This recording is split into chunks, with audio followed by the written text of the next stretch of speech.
Southern Soul Livestream is a weekly talk show and music hangout where the hosts learn your name and just might remind you of a favorite relative. We spotlight fascinating people, discuss current events, and pay special attention to lifting up generations. So if you want to know more, learn more, be more, or just be, Southern Soul Livestream is the place for you. Join us every Thursday at 8 p.m. Eastern. Just log on, kick back, and experience the eclectic vibe. Check us out at soullivestream.com.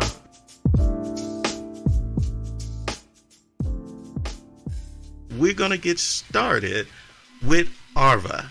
And Arva's going to do is help us do a recap. So if it's your first time being here, this is a great opportunity for you guys to understand or see, I guess, what we covered last week and what we'll be covering, I guess, tonight.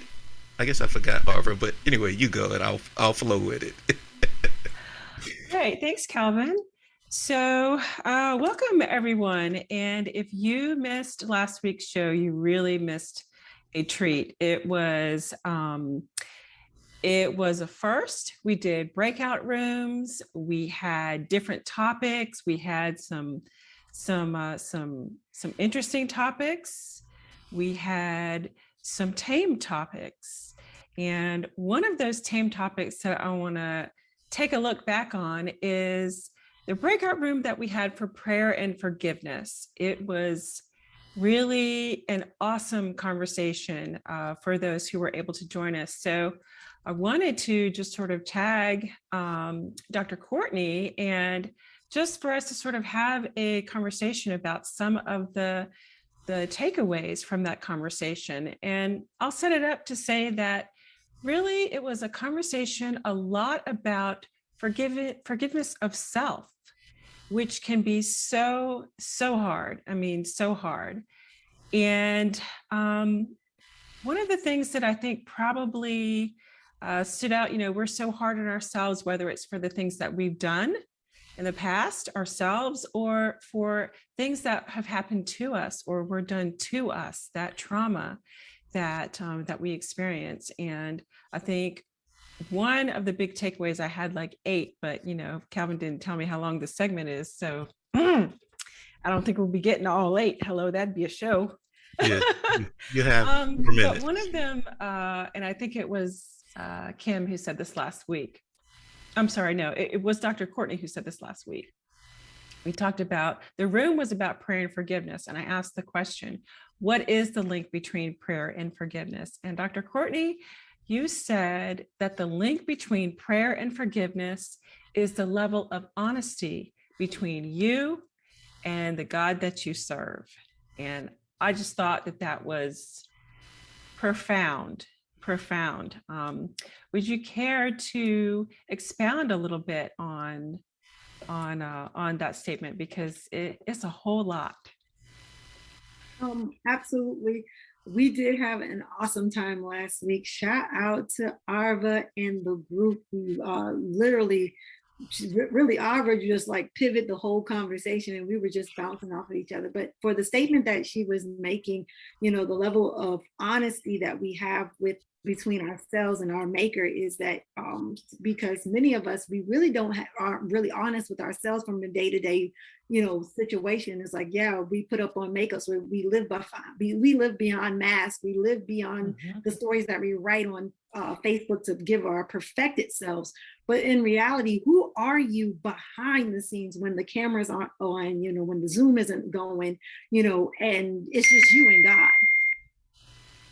And so right. The level of honesty and the reality is many of us aren't really honest with God because of the fact that we're trying to give him this perfected ideal of us. It's like God already knows how unperfected you are. How many, like the Bible already says, he already knows already the hairs on your head. He already knows how many teeth you already have or don't have or already had it pulled out.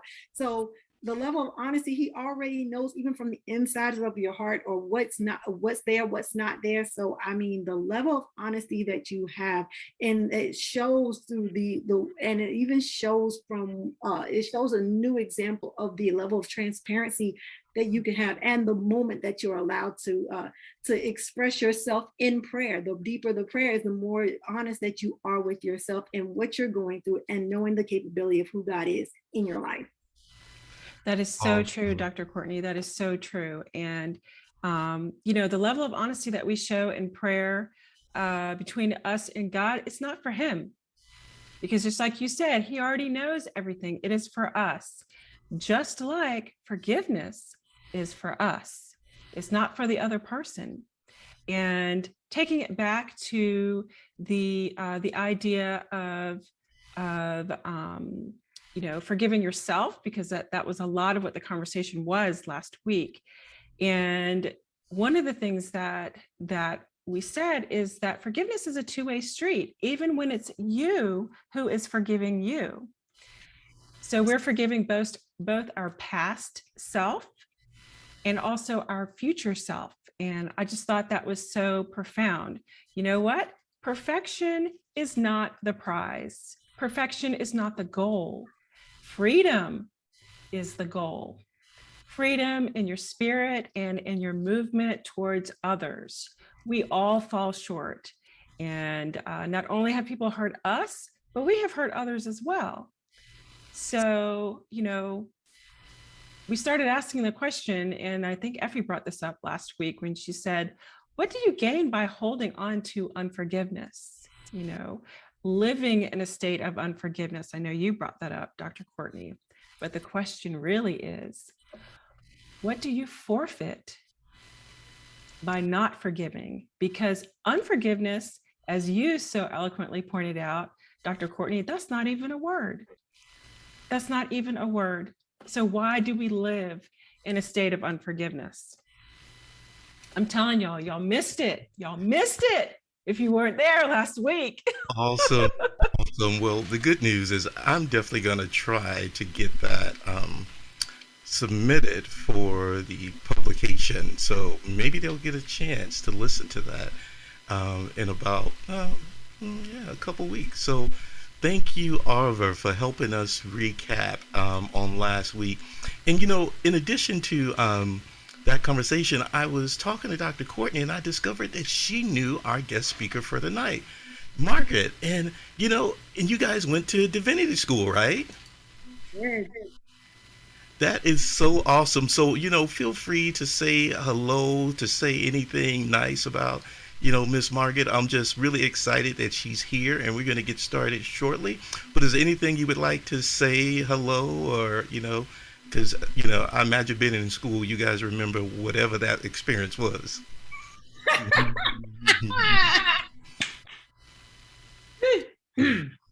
Right. Oh, interesting. Because it's just ITC. It's just the ITC. It's just ITC. Yeah, it's just the ITC. For those who are part of the Southern Soul family, I would like to, I guess I would do the introduction, right? The proud introduction of my please do. Sister and friend, Sister Margaret Conley. She is a phenomenal sister. She walks like a boss, talks like a boss, and also get your mind right together like a boss. This is her. It's always been her dream to just be able to help people in a new way. And she has been taking the globe for the last 10 years in social work and ministry of the Black church, the Black family.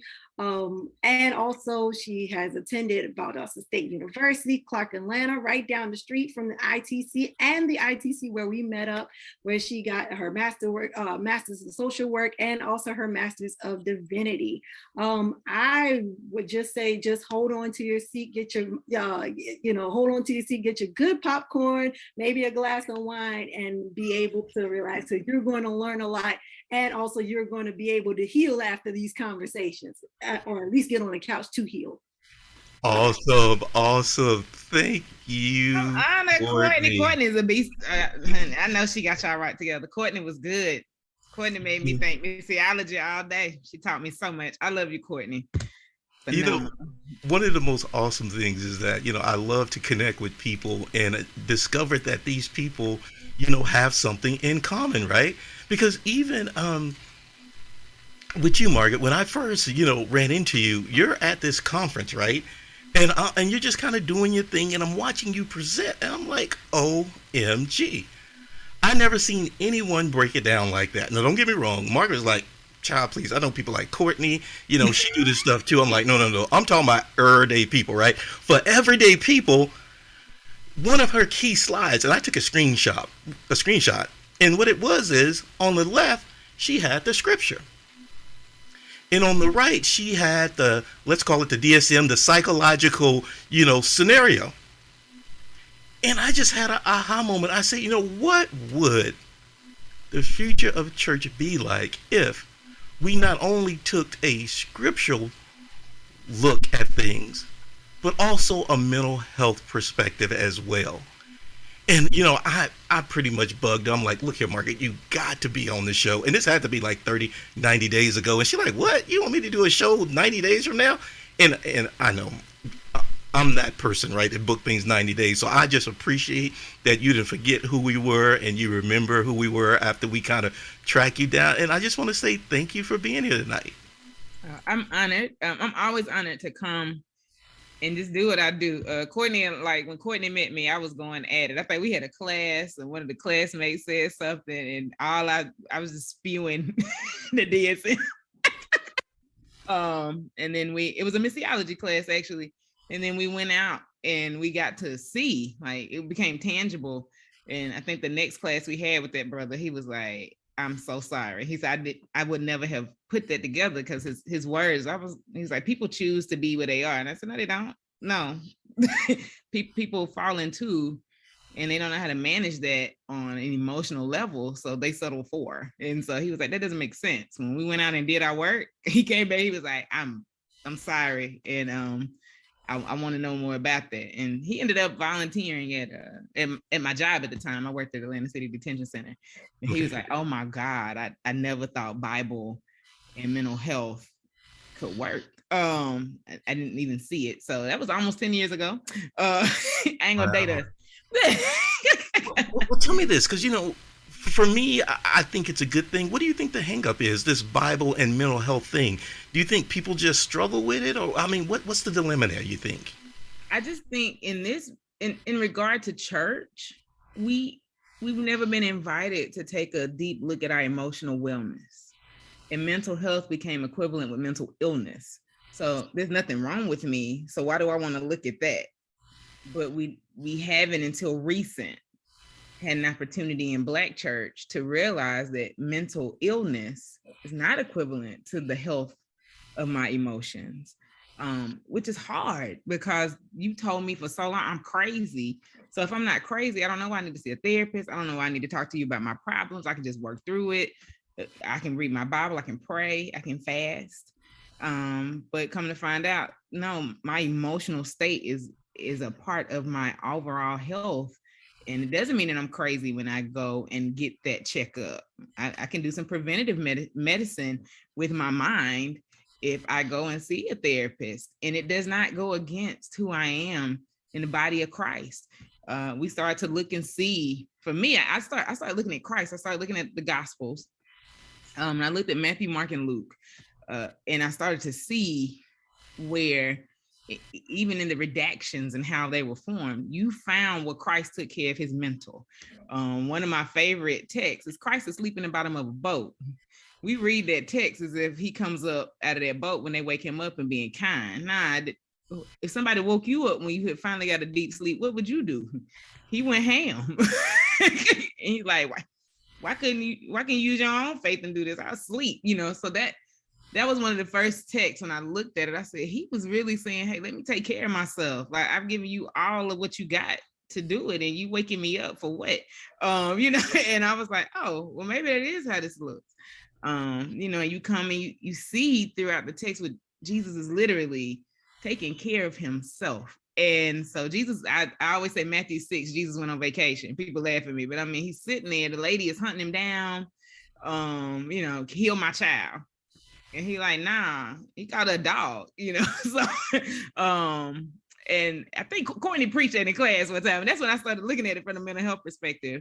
And I was like, he called the dog, but for real, if I'm on vacation, you trying to ask me to do something, man, get out of my face. He didn't do anything for that woman. All he did was encourage her to go with her own faith, because that's what heals her child. Because I'm on vacation. So when I started looking at it like that, I said, where else can I find self-care in this book? And I found it everywhere. And so I just went with it. And I was like, no, emotional wellness is a gift from God.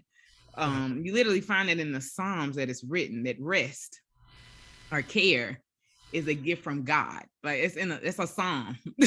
And so I'm like, oh, but it's something that I think as a people didn't have access to. That wasn't anything that was given to us.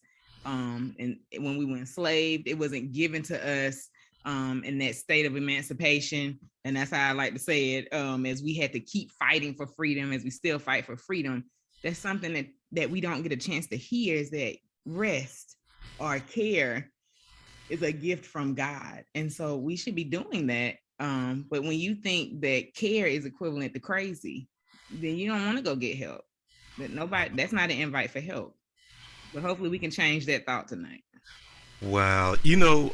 Courtney called it, and you just took me on a whirlwind, and I've had so many thoughts. And the thing that what you said that really, really gave me context is, if you think about how African Americans were introduced to the Bible, right?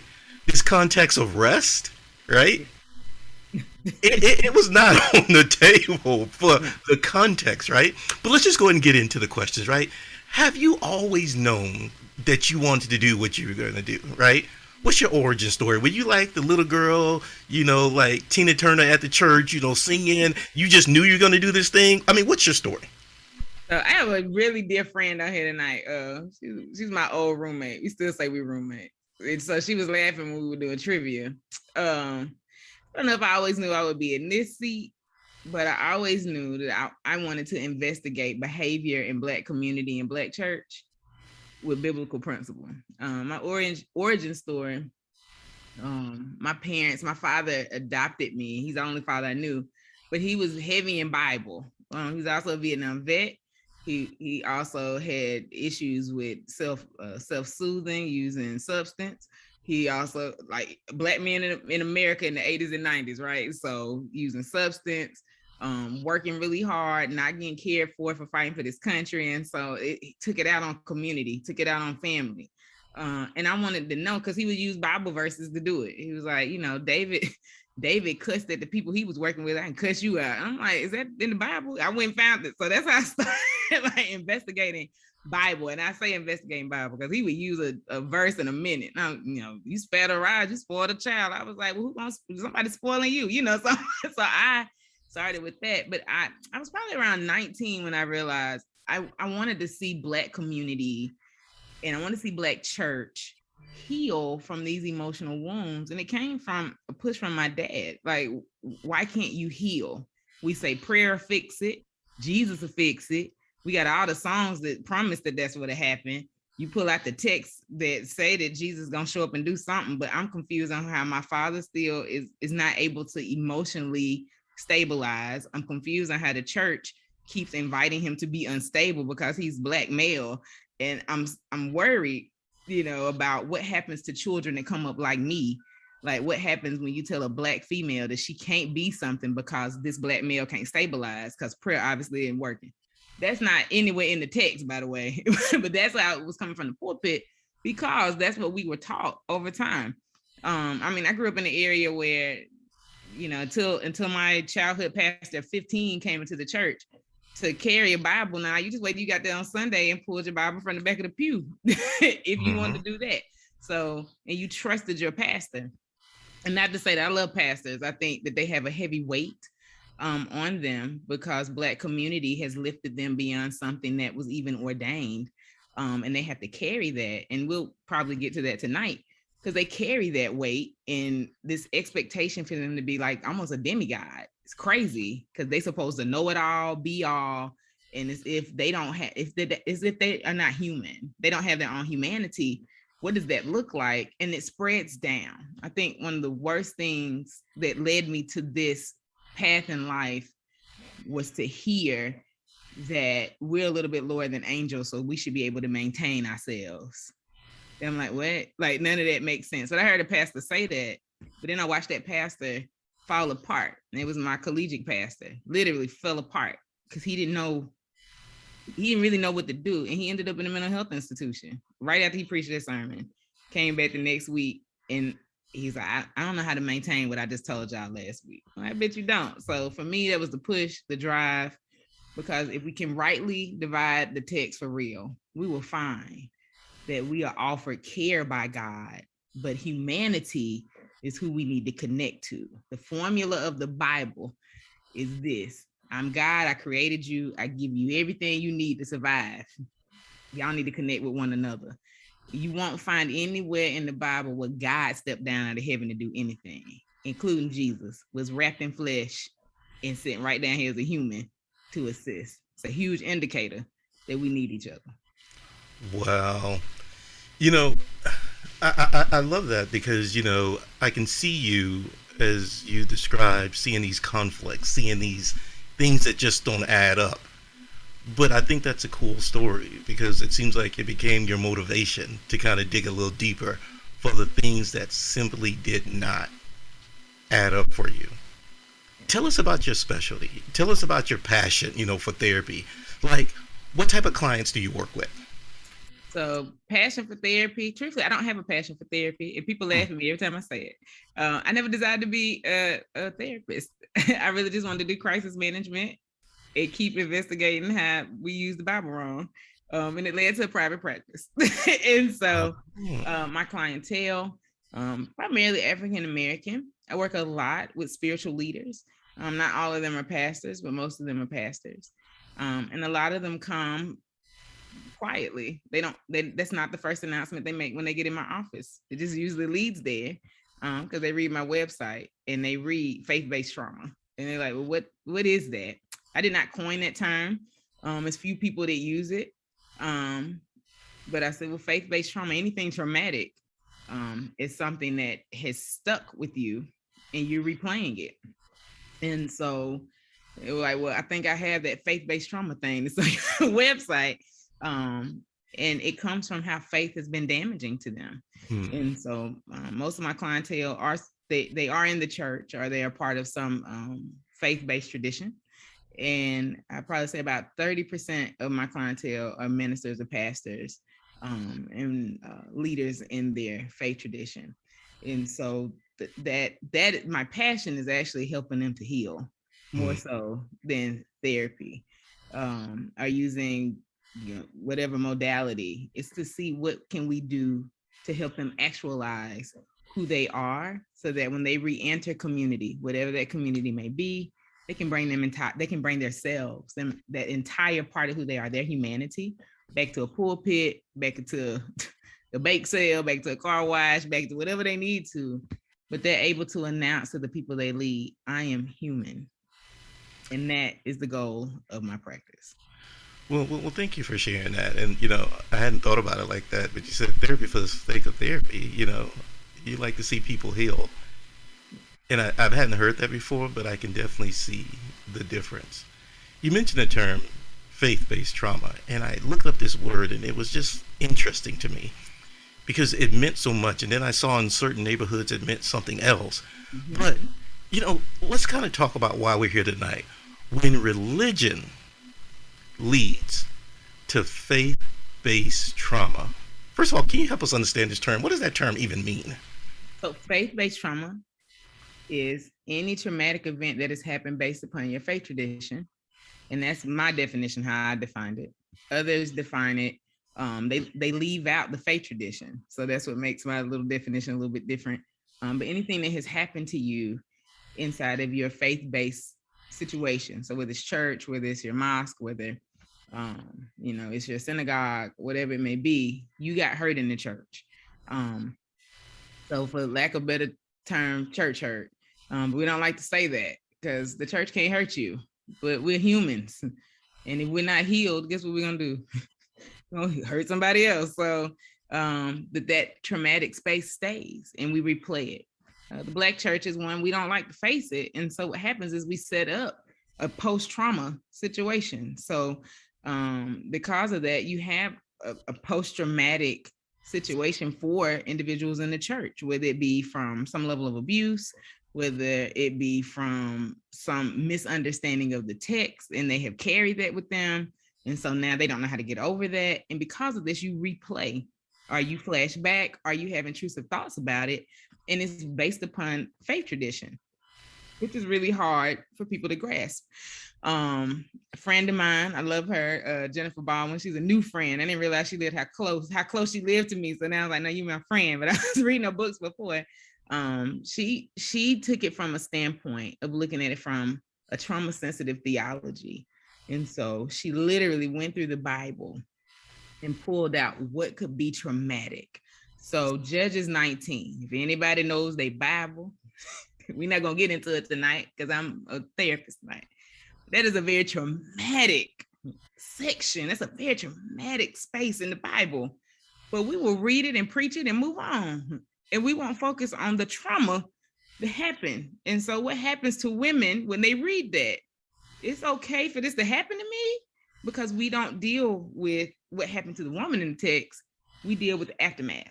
So she started to look at it from that point and said, we need to be sensitive about the trauma so that we can start to see our churches and our faith-based spaces to heal. Thus, she found the way to start looking at how to heal the faith-based trauma.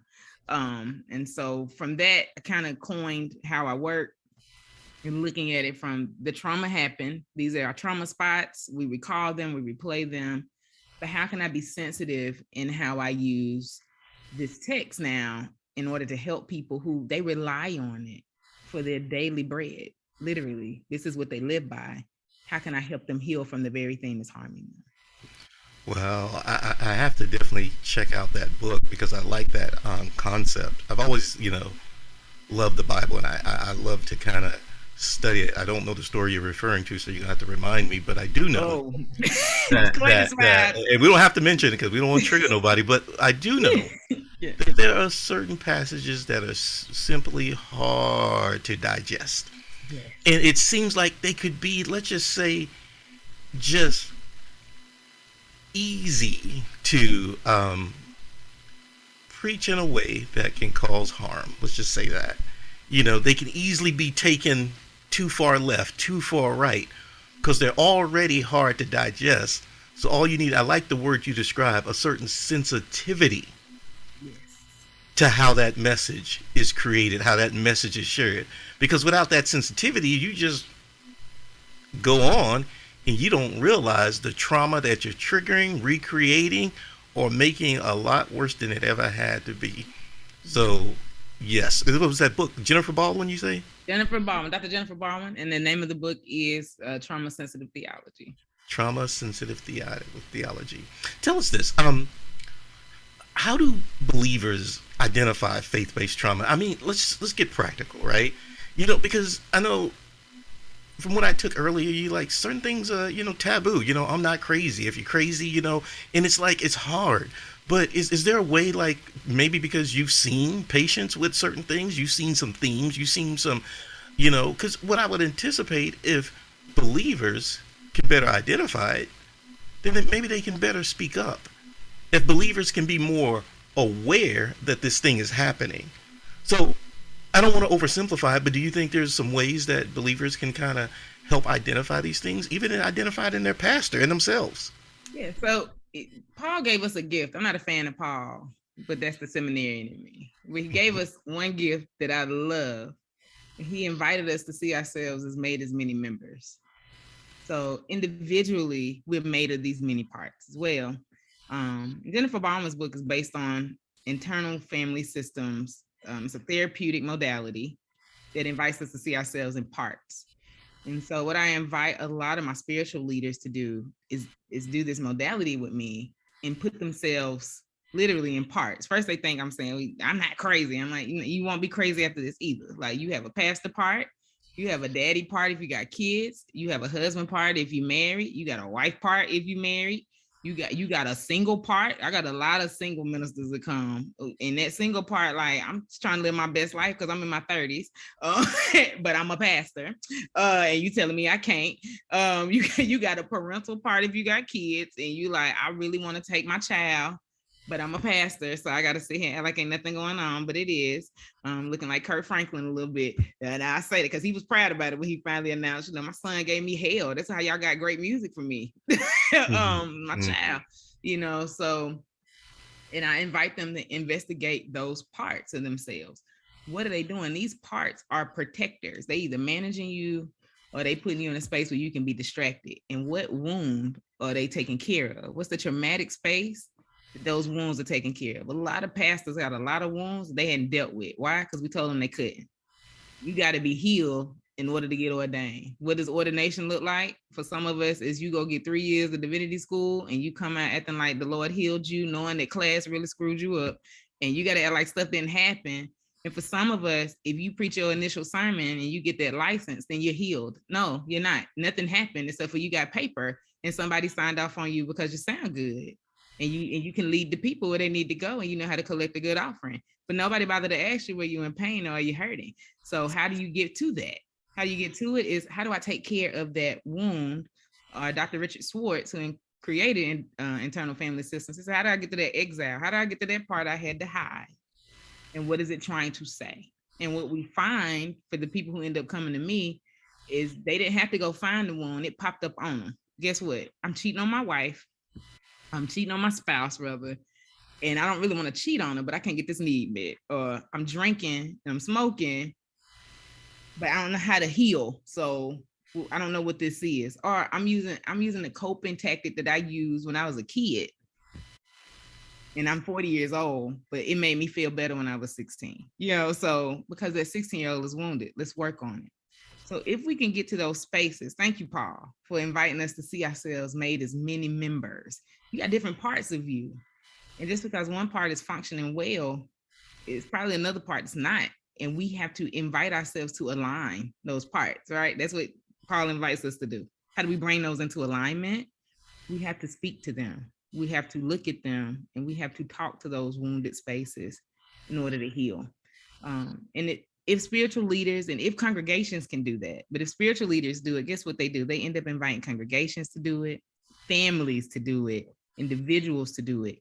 And you start to watch a healed congregation and a healing congregation. How amazing is that when you start to see how that turns into something beautiful, and it starts to now heal communities? Again, the goal is, how do I get you to actualize who you are and transcend that back into your community healthy, announcing your humanity, not being afraid of it. Awesome. I mean, I don't typically, I summarize and recall. I'm not going to do anything now other than thank you. Tell me this. We may have already said it, but I'm thinking about this other concept that we can kind of break down. Thank you for breaking it down, because that's what you did. Spirituality, emotional wellness. I'm kind of thinking about what, I like this phrase, what does good look like? Mm-hmm. Let's say, you have this, pastor, this leader who comes to see you. They go back into their community, and they now have this awareness of spirituality and emotional wellness. What does that look like? Did you say, maybe they publicly or some kind of way deal with it themselves, and then they teach their congregation? Like, what does that look like, a congregation that deals with spirituality and emotional wellness? To me, it's almost like, not scary, but it's almost like, how would that even look, right? Any thoughts, any suggestions? Well, it looks like a congregation that wants to heal. They look healthy, so they embrace their humanity. The pastor is able to announce, I'm human and I'm taking 2 weeks off. Not, I'm taking 2 weeks off, don't call me. You hear the difference? As the announcement of I'm human, I'm taking 2 weeks off, the people immediately know not to call you because they're walking in their own healing space. Guess what? I got leadership here that can manage that. It didn't have to be that big, because I want you to be emotionally well. I don't want you to spew on me from the pulpit. But pastors in that level of leadership have to set that up. But they're not taught that. What they're taught is, you bear the weight of the people. That's not biblical. The word says in the Old Testament and the New Testament, cast your cares upon God. because God cares about that. Does not say cast your cares upon your pastor, because your pastor may not care about that. So, and so pastors are taught to carry this weight. And then what do? We have an ill pastor. It goes from emotional illness, and then we start having somatic or physical response to the emotion. So here we come with heart palpitations, and come to find out it's a panic attack because I don't know how to deal with the weight of the people when it was never offered for pastors and leaders to take it ever. So you look like a congregation is healing. 2, it looks like a beautiful invite for you as a leader to refer out. I have about 2 pastors that I've worked with, and they're so happy that they learned to refer out. I am not a therapist. I hear what you're saying, daughter. I hear what you're saying, son. But let me give you the number to this person because that's their specialty. And they have no shame in it because they've actualized who they are. They've literally realized I don't belong in that space. And I'm fine with that because I love me here. And they know how to hold themselves in their regard. I'm a pastor. I can take care of your spiritual because that's what I know. But what I can't do is take care of your mental and emotional. Let me refer you to this person. And you watch a congregation heal because the pastor quits taking on the weight of the people, knowing they don't have a real answer. And they quit saying, if we pray about it, they stop. They're like, you know what, we can pray. But what I can tell you to do is to go see this person over here. And they can help you even more. And watch God work through that. That looks like healing. And it looks like an understanding of how to operate from that internal family to the external members and how to see how we are building community versus saying that we are the builders of it alone. Again, that text in Psalms, it says, rest is a gift. It literally says, if you started the building, got to finish it, but you got to learn work as a community. You got to learn how to take rest. Rest looks like refer out. Awesome. You took me there. I grew up in that church on the hill. The church on the hill that didn't have any hymnals. My cousin here tonight, and I didn't learn how to sing a single gospel anything until I was about 25 years old because everybody in the church had it memorized, and I was just sitting there rocking hum. I didn't know nothing, right? So I've learned to appreciate white churches because they had hymn books or other churches. But what you took me to is my experience in that church on the hill. And in that church on the hill is when we know the pastor not going to be there, guess what we do? We don't show up. I ain't going to church. They're going to have some guest pastor there, right? And I see the burden and the pressure we put on that pastor where he can't even be human. So in your example you give me is that we can start with the pastors. We can start with allowing the pastors to be human. We can start with the pastors beginning to operate in a human way, especially when they know it is not their expertise. They haven't touched the DSM. They don't know what a DSM. And for people who know, since we mentioned the term earlier, it's a huge encyclopedia of psychological illnesses and everything that has anything that you ever want to know about whatever. You want to know, you got it, pull up in that book and it'll put you to sleep. And by the time you'll be healed. But anyway, excuse me, I'm being silly. But the DSM, they never touched the book, right? So how humble would that be? To do what you just said is they refer out because they know that that situation is beyond what they are qualified to do or to touch. We're going to wrap up and get ready, audience, for some questions, but let's talk about this. And I think we've already went there, but I got 2 questions for you. I'm going to combine them. The future of the Black church and what that would look like. 2, tell the audience how they can connect with you. Are you accepting new clients? Where you're located, where you're, licensed to practice and things like that. But tell us, if you had to kind of provide input on what the future of the Black church look like, would it involve someone like you on staff? Would it involve pastors that refer out? What would that look like? And tell people where they can find you. And for the audience, get your questions ready because we're going to get a chance to ask whatever questions you want. And if you're a little shy, feel free to type it in and we'll have somebody read it for you. But before we go there, get your questions right. But please, what would you tell us about that, Margaret? The future of the Black church and how can the people find you? I don't think the Black church is dead. I think she will die if we don't start to take care of her physically, emotionally, socially, how we connecting, and spiritually. Like we don't start to take care of Black church in the totality of that, then we're giving her permission to die. I don't think Black church in its essence wants to go. It's still a safe haven, in my opinion. It's still a place where we go. But we have become so sick in the need to be great that we missed the reason for the formation of the Black church.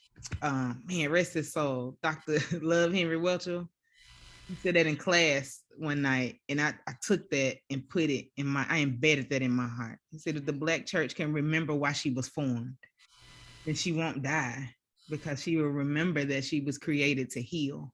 She is the only entity in the world that will take anybody. And she's the only entity in the world that will allow anybody to heal. She is like the Good Samaritan, because everybody will walk over that hurt person, but the Black church, and will do what she can to process and begin the healing space. And when he said that one night, I cried, because I was like, God, that's the truth. So, but we have to give the Black church her space to heal. What does that look like? It looks like continuing to assess what she needs. You got to take care of a ship. I don't know any ship that you build it and they don't go out and take care of it and maintain it. And then I say any ship, a relationship, a boat, your workmanship, like whatever ship, you got to take care of it and do well by her. The other thing is, everything that is agency grows. That lets us know that it's healthy. So the Black church, one, needs to relook at its formation, its foundation, and what has grown on it. So keeping it the same old way, again, is not biblical. We are invited not to do that. Like, there's nothing new under the sun, but we're also invited to grow and move every round. Keep going, because we're supposed to grow with that. Life is a cycle. Cycling isn't bad when the cycle is moving you up. And so if it's causing you to grow, because we see that there are 4 seasons. So what do? We don't just repeat them and nothing happens. There's change that happens in each one. So we have to honor the growth of the Black church. I do believe that the Black church eventually will need to have staff that are trained and that are licensed in clinical fashions. I've only seen one Black entity in America, one that understood that clinically they had a medical unit, they had an emotional wellness unit. One. That's Dr. Yvette Flunder in Oakland, California. One. I'm not saying, no, she, in her church, she has a medical center, she has a emotional wellness center, and she has 2 clinical directors. I want, if y'all can grasp that when you hear it, that's 2 different things. She understands that the physical and the mental are 2 spaces that need to be separate for the people. And then it's communal. It's open for the community. And then she has the church separate. It's all in the same space, but the church is separate. And she does not try to be the doctor on staff and the therapist on staff. She is their pastor. And whenever they need mental health or physical health, she sends them to the doctor, and she sends them to the licensed clinical social worker, because that's who you need to see. You don't need to see Bishop today, because I can't help you here. I'm going to send you here. And if there's a social issue, because she is all about social justice, but if she can't manage it, guess what? She sends them to a social justice minister. She takes care of it. And if we can find a way to maneuver the church in a space where we are able to take care of our physical, our emotional, our social, and our spiritual, and know that these are parts of us and they need to be taken care of, then the Black church, not only will she survive, but she will begin to thrive and move beyond anything that people have designed for her to fail. She will survive and do well and be on top. Awesome. Thank you very much. Great exit. Where can people find you? We talked about the type of patients you see. You see pastors, you see leaders, you see church members. You said they come to you sometimes quietly, and we won't get into that. We'll leave that for discussion. But, I know you're in Georgia, you're licensed in Georgia. I'm sure you do virtual sessions, but what type of patients can you see, and how do people find you? So people can find me at my website, and that's www.mlcconsultingllc.com. And they can find me on social media, and Instagram is mending_life_concepts. And they can also find me on Facebook up under Margaret L. Conley, LCSW, MDiv. They can find me that way. I'm also licensed in Alabama and Tennessee. So I'm licensed in Georgia, Alabama, and Tennessee. And so if you need to find me, you can. And I'm taking particular clients. So I'm working in my specialty. I do have 2 other clinicians on staff in my practice that are also taking new clients. But I am taking individuals who are needing help around faith-based trauma at this time. Awesome. And Tamika put your website in the chat, and she's also quick, so she's already found your Facebook. Real and quick. For the people, this is going to show, it's going to be published in a couple weeks, so you'll be able to listen to it on repeat. And also, since she vocally stated, then you guys will get that in recording. So Tamika's going to put the Instagram, also the Facebook. Well, she already did the Facebook. She'll do the Instagram. She already did your website. So let's go to the audience. What do you got? And K Boogie, you know, he had already took us to church, so we're curious about what K Boogie gonna play for us tonight. If y'all got here a little late, K Boogie already went back to the 80s. Y'all know gospel music was something else in the 80s, so we're gonna see what K Boogie got for us. But before we go there, let's hear from the audience. What questions do we have? I have a question that was sent to me anonymously. Okay. So what about homosexuality? Is what the Bible says about it is conflicting? Is the current world's view on it right? Love is love, no condemnation. There's faith-based trauma that comes from the church in this viewpoint, and that's the basis of that question. Wow, you jumped out with the hard trigger question. Now, Margaret, it's up to you if you want to answer that. I want to answer that's this. a hard one. But So, you ready? Yeah, I want to answer it. So for all of my people who have not been to seminary, they're gonna be hurt when I get this answer. You're not gonna find homosexuality in the westernized view in the Bible ever. You're not gonna find it. You can debate me. You can call me. I will give you my phone number and let you call me tonight. And I'm gonna say, nope, that's not homosexuality. And nope, that's not homosexuality. The reason I'm saying that is because we have to understand that Hebrew Bible, which is Old Testament, was written in its literal. So when it says what it says, it says what it says. And then for our New Testament, which was written in Greek, then we need to understand the Greek meaning behind that and understand the cultural context behind why that was written. And so what we have taken, though, again, Black church, this is what we were taught. I had to also remind myself, we were taught this to be enslaved.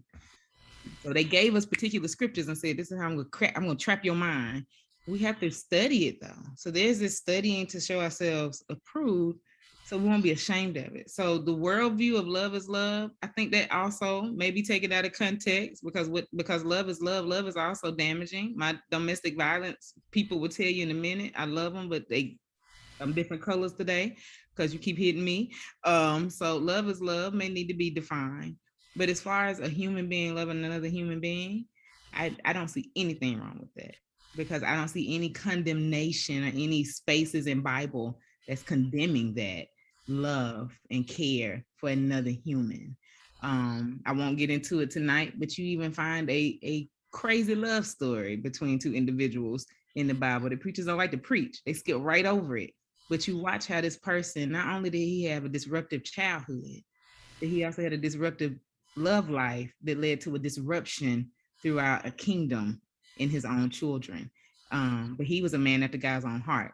So how do you manage that? So for that question, the way we understand homosexuality in westernized church, that means in America, is not in the Bible, but we take that and condemn people because we just don't want to face it and talk about, what does this look like in the church? Like, how do we manage these 2 people loving one another? And how do we explain it, since it has been demonized for centuries by people who enslaved us?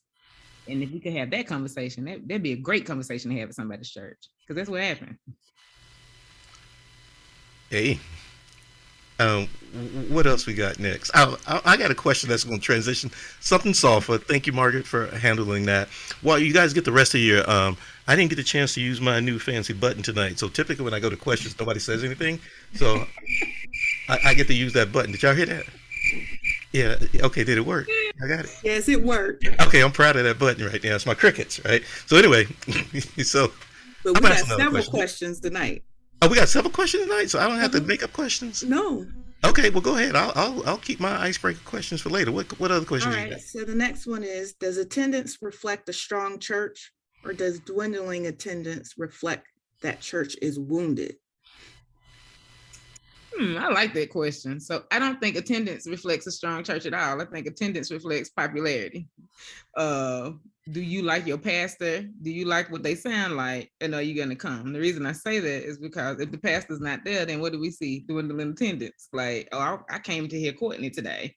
Oh, and Bob is preaching. Well, then I'm going to the church down the street because I came to hear Courtney. I mean, that's what you see in attendance.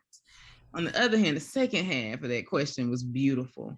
I think if we paid attention to attendance and who is in the church, we would give assessment to what wound is here and how that's going to spread through the church. You have a lot of people that come wounded, but we don't pay attention to the wound because they have a particular skill set that can grow your church. And so I'm not going to take care of your wound, but you got marketing skills that's going to grow the church. But then the church becomes infected by the marketing skills because we didn't deal with the wound. They fighting each other. So you can have a very large church that's chaotic because you have a wounded person running particular ministries. The numbers are huge, but the people are wounded. So in order to know that, check on the vitality of your membership or your partnership. Check on their wounds. I invite every senior pastor to invite their staff to sit with them and see what they need and if they need to be referred out. And you will watch attendance become steady, and then growth will be healthy versus I just want large numbers, because you don't know what's wounded in those large numbers. Awesome. I have a question. Go ahead, K Boogie. Like a lot of us grew up in the church, especially as a child. How do we protect children from being hurt in the church and growing up with their hurt? How do we protect them? So I say this: start out with the children that you can touch. It's about 7 of us. I think my friend's still on here. She throw a thumbs up. It's about 7 of us. We were wounded in our home church. I mean, wounds. And we all committed at one point to work with the next generation so that they could recognize our wounds, which means we had to be vulnerable with them. We were hurt here. And then they could start to see the wound pattern coming toward them. Those children are thriving. I don't know, not one of those kids, they're all in their late 20s now. I don't know, not one of those kids that has not become successful. When I mean successful, like licensed clinical social workers, owning their own businesses, starting community hubs that take care of our community, like running voters registration campaigns and feeding the homeless. I mean, these kids did all of that. And it wasn't that they did not get wounded. Let's be clear. You can't stop humans from getting wounded because that's going to happen. Some of those are building blocks to help us grow. 2 of the kids, their father died like when they were children. Both of those children are successful, and the daughter followed in his footsteps and now works for one of the largest IT corporations in the world. But the wound, we had to sit with them and not tell them not to hurt. No, but embrace your hurt, baby, and see how you grow. What have they done? They now have taken care of the generation up under them, and they know how to embrace the pain, but they're not getting openly hurt by people because they're keeping quiet. So one, to answer that, I gave a long answer to it, okay, Boogie, is be vulnerable with your children. This happened to me. You don't have to give them all the details because their ears may be too young for that. But don't lie to them and say Jesus will fix it. Jesus may not have fixed it for you because it might have been something you had to go through for testimony so that they could walk through their healing. So be vulnerable. And then protection looks like, I know you're going to get hurt, but I'm going to stop what I can. Not I'm going to block everything from coming, because then they won't know how to manage humanity in their life. But they know you got their back. So vulnerability and being a support for them is how you stop that trend of children being hurt in the church. Thank you. I appreciate it. Awesome. What else you got, Tamika? Let's see. The Summer asked, do you think people who regularly attend church are less likely to suffer from depression than those that don't? Well, I have to answer that question. These are all the questions that came to me. This is what I don't want to answer. At all. I don't want to answer it at all because that's not the statistics that I've found. So what I have found is that there are more people that are depressed in the church because of what we're asking them to do with their emotional stability. We're asking them to forget it. Listen to all of our recent songs. Like, I love Maverick City. Please don't get me. I love them. I listen to them every day. But at the end of the day, you're telling me to forget about the wound, and trust in Jesus. I can't, because it's a wound, it's festering. So instead of saying be vulnerable about your pain and let's see what we can do to help you heal, you're telling people to forget it. So there's where the depression is at. I can't get rid of this. So now I'm low. I'm depressed. This is pressing me. And I'm oppressed because of it. And so here's that that low space that amps up to a high anxiety, because now I don't look like how everybody else walking around heal, because again, we're not vulnerable. So I can't say, the facts around that. If you go to church, you're less depressed. I think if you go to church, you get hyped up on Sunday sometimes and you feel good after service. But I don't know how you manage between Monday and Wednesday or Monday and Tuesday, and then how you get back to Sunday, because we're not inviting people to be vulnerable about their wounds and to heal. Like healing requires it to be open and then to scab. And what we invite people to do is act like it's not there. And that will cause gangrene. You will lose a limb versus gaining skin. It's healthy. Awesome. Thank you. So I'm going to throw in my question. It'll be the last question, Tamika, unless you have another one. So we've been talking about the Black church tonight. And, one thing I've discovered is that in certain circles, people know exactly what that is. In certain circles, people are like, why the church got to be Black? Does anybody, Dr. Courtney or Margaret, do you guys want to address the topic of what the Black church means? Because, I've seen people get, especially, let's say my friends from Jamaica or other countries, they're like, what? Isn't the church for everybody and whatever? They don't have the context, right? Who wants to take a stab at that? Dr. Courtney, Margaret, what is this whole thing of the Black church and why does it even matter? Look, this is what I'm gonna do, Courtney. I'm gonna take my little bitty stab because it's so little. Yeah, and I'm saying this because when I say Courtney is like the urban theologian of the world. Like when I say she taught me all about that, because I was confused. I was like, I don't know either. When she first met me, I looked lost. And when I say she walked me through it, so I want her to give the big answer, but I'm gonna give my little bitty answer. The Black church was built for our safety and healing from spaces where we continually got hurt. The Black church exists for healing and safety. What we have done is try to collaborate the Black church and what it is into a space of we don't need this space anymore because now we're free. But the question is, are we really free? Or do we still need the space where this is the only culture space we have? Like, because we have a lot of retention, but Black people, we didn't get to bring a lot of stuff over on the boat. They stripped us of that. And so Black church is the only place where we can be in rhythm and beat with one another, and it's not awkward. That's where our healing is. And so that's my little piece. Courtney, though, is a master of this, so she's gonna give a wonderful answer. I love it. Dr. Courtney, what you got for us? I have no answer. That was the big answer. That was Miss Margaret just gave y'all the big answer.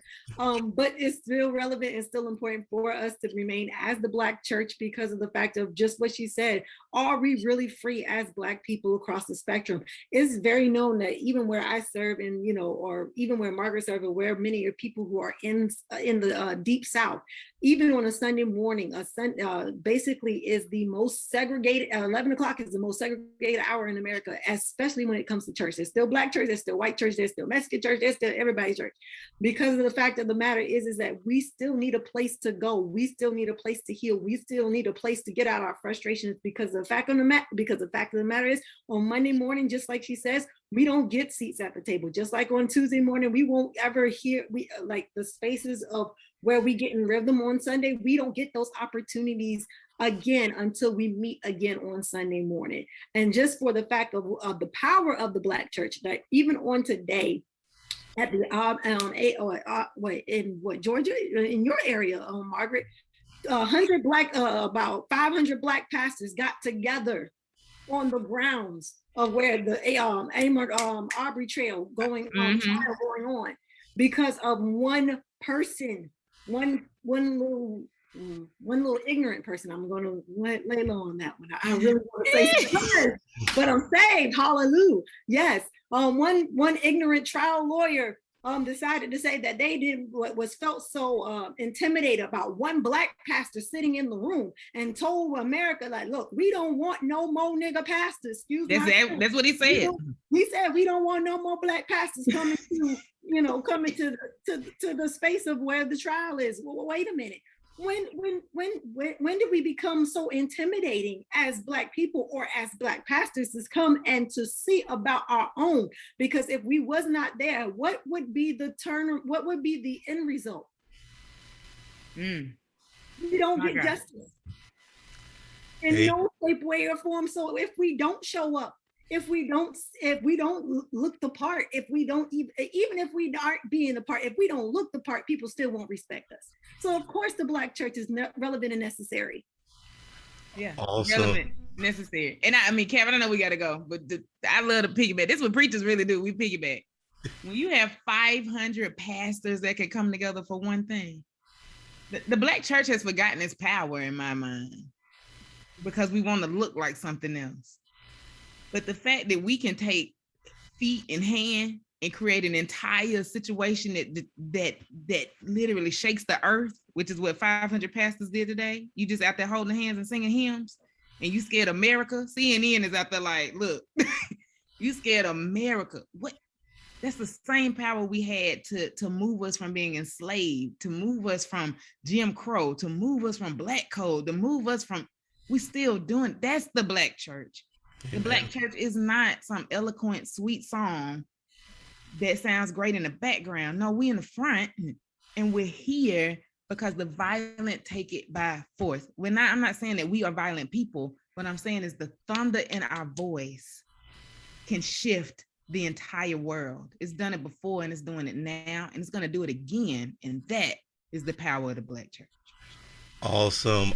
I love it. What a good way to exit. K Boogie, what you got for us? Dr. Courtney, tell people where they can find you, because you've been speaking. I want people to be, just, if you don't mind, just introducing yourself, let them know what you do, because you've been here a couple weeks and people still like, who Dr. Courtney, right? You mind saying, hello? And before you go, Dr. Courtney, I just want to say, Margaret, thank you for being here. Thank you for giving and covering this. This is a hard topic, right? But what better place to cover a hard topic than that Southern Soul? Because this is what we do. Week after week, for some 40 plus weeks, we're covering the hard topics, the things that people don't want to talk about, afraid to talk about, afraid to say they don't know. And I am thankful, Margaret, that you've been here today to help us get through this conversation. So I thank God for you. And K Boogie got something for us. But before we do that, Dr. Courtney, do you mind letting people know who you are, what you do, and where they can find you? Okay, I'll give a 30-second spill. My name is the Reverend Dr. Courtney Carlton. I am the senior pastor of the historic St. James AME Church of Abbeville, South Carolina. You can find me on all social media platforms. Just find Courtney Carlton or Courtney Chronicles by Twitter. And I'll be definitely glad to reach out to you. We're all about reconciliation and also getting back into the spirit of the foundation of who we are as the Black church, and also making sure that we all walk together children. Amen. Amen. Thank you, Dr. Courtney. Thank you for joining us at Southern Soul Livestream Talk Show. Join us weekly at soullivestream.com. If you're joining us live, we'll take a quick music break and then come back for a discussion with the audience.